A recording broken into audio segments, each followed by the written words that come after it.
ದೇವಸ್ಥಾನದ ದೇವಿಯನ್ನು ಉಳಿಸೋಕ್ಕೋಸ್ಕರವಾಗಿ ಅಂತಿಮವಾಗಿ ಆ 3 ಜನ ತಮ್ಮ ಪ್ರಾಣವನ್ನು ತ್ಯಾಗ ಮಾಡಿದ್ರು.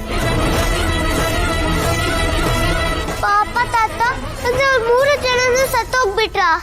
ದೈಹಿಕವಾಗಿ ಅವರು ದೂರ ಆದರೂ ಕೂಡ ಅವರು ರಕ್ಷಿಸಿದಂತಹ ದೇವಿಯ ಆಯುಧ ಇದೆಯಲ್ಲ, ತ್ರಿಶೂಲ, ಅದು ಇವತ್ತಿಗೂ ಕೂಡ ದೇವಸ್ಥಾನದಲ್ಲಿ ಭದ್ರವಾಗಿದೆ. ಅದೊಂದು ಶಕ್ತಿಶಾಲಿಯಾದಂತಹ ಆಯುಧ. ದುರ್ಗಾಪುರದಲ್ಲಿ ಒಂದು ನಂಬಿಕೆ ಇದೆ, ಯಾವಾಗ ಭೂಮಿ ಮೇಲೆ ಆ ಧರ್ಮ ಹೆಚ್ಚಾಗುತ್ತೋ, ಯಾವಾಗ ರಾಕ್ಷಸಿಯ ನೆರಳು ಮತ್ತೆ ದೇವಸ್ಥಾನದ ಮೇಲೆ ಬೀಳುತ್ತೋ, ಆವಾಗ ಆ ಶಕ್ತಿಶಾಲಿ ಆಯುಧ ಮತ್ತೆ ಅದನ್ನು ಕಾಯುವ ರಕ್ಷಕರು ಮತ್ತೆ ಮತ್ತೆ ಹುಟ್ಟಿ ಬರ್ತಾರೆ ಅಂತ. ತಾತ, ಹಾಗಾದ್ರೆ ಅವ್ರು ಸತ್ತೋಗಿಲ್ವಾ? ಅವ್ರು ಮತ್ತೆ ಬರ್ತಾರಾ? ಹೌದಮ್ಮ. ಕಾಲ ಕಾಲಕ್ಕೆ ಮುಗಿಯದ ಆ ನೋವು ಸೃಷ್ಟಿಯ ಸಮತೋಲನವನ್ನೇ ತಪ್ಪಿಸತ್ತೆ. ಪ್ರಳಯ, ದುಷ್ಟಶಕ್ತಿಯ ಅಟ್ಟಹಾಸ ಎಲ್ಲೇ ಮೀರುತ್ತೆ. ಅದೇ ಎಲ್ಲೇ ಮೀರುತ್ತೆ, ದುಷ್ಟಶಕ್ತಿಗಳ ಅಟ್ಟಹಾಸ ಎಲ್ಲೇ ಮೀರುತ್ತೆ. ಮುಂದೆ ಮುಂದೆ ವಿಷ್ಣು ವಿಷ್ಣು ಚಕ್ರ ಹೇಳು ಹೇಳು ಹೇಳು. ಬ್ರಹ್ಮಾಂಡದ ಸಮತೋಲನ ತಪ್ಪಿ ಸೃಷ್ಟಿ ಅಪಾಯದಲ್ಲಿರ್ಬೇಕಾದ್ರೆ ವಿಷ್ಣು ತನ್ನ ಸುದರ್ಶನ್ ಚಕ್ರವನ್ನು ಕಳಿಸಿ ಸತಿಯ ದೇಹವನ್ನು ತುಂಡು ಮಾಡ್ತಾನೆ. ಅವು ಬಿದ್ದ ಜಾಗಗಳೆಲ್ಲ ಶಕ್ತಿಪೀಠಗಳು ಆದ್ವು ಅಂತ ನೀನ್ ಹೇಳಿದ ಕತೆ ನನಗೆ ನೆನಪಿದೆ ಅಪ್ಪ. ಆದ್ರೆ ಅದನ್ನೆಲ್ಲ ನೀನ್ ಈಗ ಯಾಕೆ ಕೇಳ್ತಾ ಇದ್ಯಾ? ಅಮ್ಮನ ದೇಹದ ಒಂದು ಕಿಡಿ, ಸತಿ ದೇಹದ ಒಂದು ಕಿಡಿ ಇದೆ ಇದೆ ಇದೇ ಮಣ್ಣಲ್ಲಿ, ಇದೇ ಮಣ್ಣಲ್ಲಿ.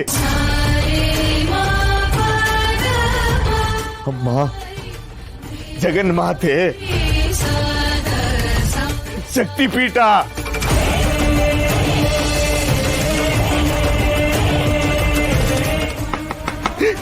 ಶಕ್ತಿಪೀಠ. ಅಂದ್ರೆ ಸತಿದೇವಿಯ ದೇಹದ ಕಿಡಿ ಇಲ್ಲಿ ಬಿದ್ದಿದ್ಯಾ? ಅಂದ್ರೆ ದುರ್ಗಾಪುರ ಶಕ್ತಿಪೀಠನಾ? ಹೌದು ಹೌದು, ಇದು ಶಕ್ತಿಪೀಠ, ಇದು ಶಕ್ತಿಪೀಠ.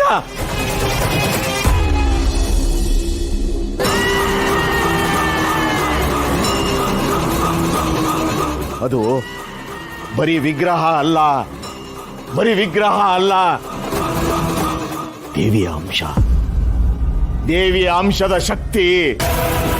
ಅದು ಅದು ಶ್ರೀಚಕ್ರದಲ್ಲಿ ಅಡಗಿದೆ, ಶ್ರೀಚಕ್ರದಲ್ಲಿ ಅಡಗಿದೆ.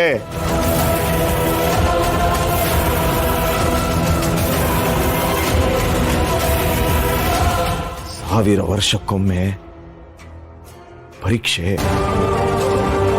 ಇಂದು ರಾತ್ರಿ ಪರೀಕ್ಷೆ. ಬಾಗಿಲು ಮುಚ್ಚಿರೋದು ರಕ್ಷಣೆಗಲ್ಲ, ಅತೀಂದ್ರಿಯ ಶಕ್ತಿ ಮನುಷ್ಯರ ಕಣ್ಣುಗಳಿಂದ ಮರೆ ಮಾಡಲು, ದುಷ್ಟರ ಕಣ್ಣುಗಳಿಂದ ಮರೆ ಮಾಡಲು. ಅಯ್ಯೋ ದೇವ್ರೆ, ಅಂದ್ರೆ ಶಕ್ತಿಪೀಠದ ರಹಸ್ಯ ಯಾರಿಗೋ ಗೊತ್ತಿದೆ. ಇಲ್ಲಿರೋ ಶಕ್ತಿನ ಪಡೆಯೋದಕ್ಕೆ ಇವತ್ತು ಆಕ್ರಮಣ ಮಾಡ್ತಾರೆ ಅಂತ ಹೇಳ್ತಾ ಇದ್ಯಪ್ಪ. ಅಂದ್ರೆ ಅಪ್ಪ, ನೀನವತ್ತು ಸರ್ವನಾಶ ಅಂತ ಹೇಳಿದ್ದು ಇದಕ್ಕೇನಾ?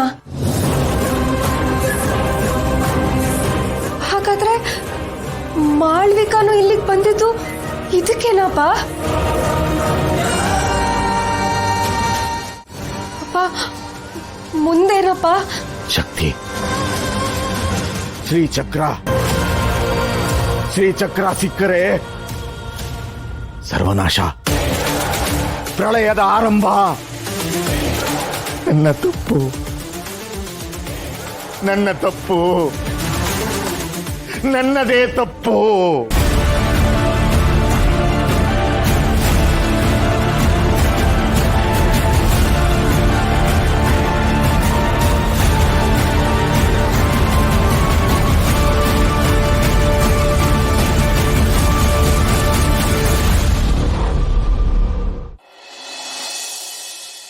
ಅಮ್ಮ, ದುರ್ಗಾಪುರದ ದೇವಸ್ಥಾನ ಅಂದ್ರೆ ಇಡೀ ಜಗತ್ತಿಗೆ ಅದೊಂದು ಹಳೆ ಗುಡಿ ಅಷ್ಟೆ.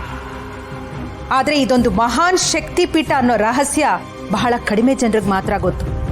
ಅದಕ್ಕಾಗಿ ಇಲ್ಲಿರುವ ಶ್ರೀಚಕ್ರ ಅಷ್ಟು ಶಕ್ತಿಶಾಲಿಯಾಗಿದೆ, ಇಷ್ಟು ದೈವಿಕವಾಗಿದೆ. ಅಮ್ಮ, ಇಂದು ರಾತ್ರಿ ಆ ದೈವಿಕ ಶಕ್ತಿ ನಿಸ್ತೇಜವಾಗುವ ಸಮಯ. ವರ್ಷಕ್ಕೊಮ್ಮೆ ಬರುವ ಈ ಸಂಧಿ ಕಾಲದಲ್ಲಿ ದೇವಿ ಯೋಗ ನಿದ್ರೆಗೆ ಜಾರ್ತಾಳೆ. ಅವಳು ನಿದ್ರಿಸೋ ಆ ಕೆಲವು ಕ್ಷಣಗಳಲ್ಲಿ ದೇವಸ್ಥಾನದ ಕಾವಲು ದುರ್ಬಲವಾಗಿರುತ್ತೆ. ಅದೇ ಸರಿಯಾದ ಸಮಯ. ಆ ಸಮಯದಲ್ಲಿ ನಾನು ದೇವಸ್ಥಾನದ ಗರ್ಭಗುಡಿಯನ್ನು ಪ್ರವೇಶಿಸಿ ಆ ಶ್ರೀಚಕ್ರವನ್ನ ನನ್ನ ವಶಕ್ಕೆ ತೆಗೆದುಕೊಳ್ತೇನೆ. ಖಂಡಿತವಾಗ್ಲೂ ಅಮ್ಮ, ನಾನು ಸುಲಭವಾಗಿ ದೇವಸ್ಥಾನದ ಒಳಗೆ ಪ್ರವೇಶಿಸಬಹುದು. ಯಾರ ಕಣ್ಗೂ ಬೀಳದಿರೋ ಹಾಗೆ ಆ ಶ್ರೀಚಕ್ರವನ್ನ ವಶ ಪಡೆದುಕೊಳ್ಬಹುದು.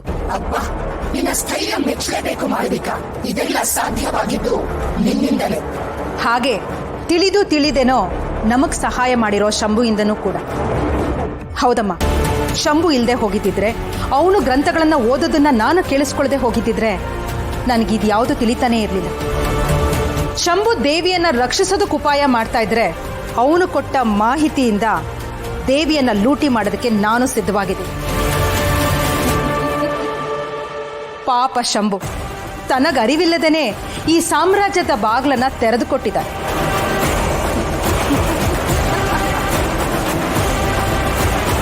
ಶಂಭುವಿನಿಂದಲೇ ಅವನ ದೇವಿಯ ನಾಶದ ದಾರಿ ಆರಂಭವಾಗಿದೆ. ಹೋಗು ಮಾಡಬೇಕಾ, ಶ್ರೀಚಕ್ರ ಈಗ ನಿನ್ನದಾಗಬೇಕು.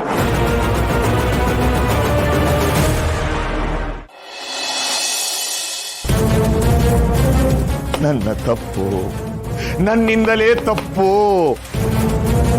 ಮಹಾ ಅಪರಾಧ, ಅಕ್ಷಮ್ಯ ಅಪರಾಧ. ಮಾಳವಿಕಂಗೆ ನಾನೇ ಹೇಳಿದ್ದು